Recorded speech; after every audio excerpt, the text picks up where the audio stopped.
నిర్మల్ జిల్లా తానూర్ మండలంలోని కేజీబీవీని సందర్శించి ఎస్ఎస్సీ విద్యార్థులతో DEO doctor A Ravinder Reddy సంభాషించి విలువైన అధ్యయన పద్ధతులు మరియు సూచనలతో వారిని చైతన్యపరిచారు. అదేవిధంగా తానూర్ మండలం బోసి గ్రామానికి సందర్శించి జెడ్పీహెచ్ఎస్ ఎస్ఎస్సీ విద్యార్థులతో సంభాషించి విలువైన అధ్యయన పద్ధతులు మరియు సూచనలతో వారిని చైతన్యపరిచారు. ప్రభుత్వ పాఠశాలలో చదువుతున్న విద్యార్థుల్లో అభ్యసన సామర్థ్యాలను పెంపొందించే విధంగా బోధన కొనసాగాలని జిల్లా విద్యాశాఖ అధికారి తెలిపారు. పరిమండల్ గ్రామంలో గల ప్రభుత్వ ఉన్నత పాఠశాలను సందర్శించారు. తరగతి గదిలో బోధనా తీరును పరిశీలించి ఉపాధ్యాయులకు పలు సూచనలు సలహాలు చేశారు. ఈ కార్యక్రమంలో MEO Subhash, school principal Rajasekhar, ఉపాధ్యాయులు, విద్యార్థులు పాల్గొన్నారు.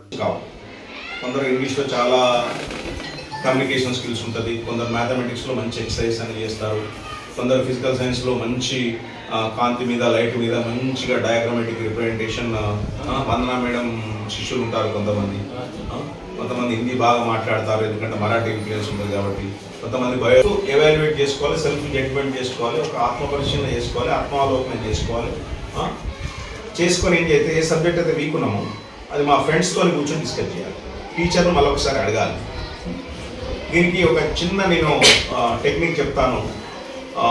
పీర్ టీచింగ్ అని ఉంటుంది. పీర్ టీచింగ్ అంటే మన క్లాస్మేట్లు అందరం మనం ఏం చేస్తామంటే మన ఫ్రెండ్స్కి చెప్తాం.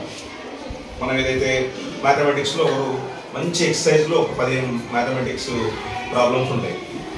ఒక రోజు ముందు మంచిగా ప్రిపేర్ అయ్యి మన ఫ్రెండ్స్కి చెప్పాలి.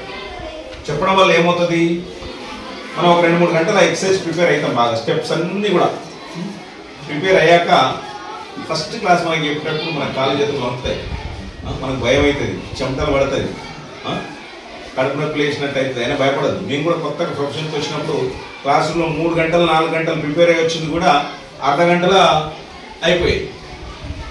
మరిన్ని అప్డేట్స్ కోసం మా ఛానల్ని సబ్స్క్రైబ్ చేయండి.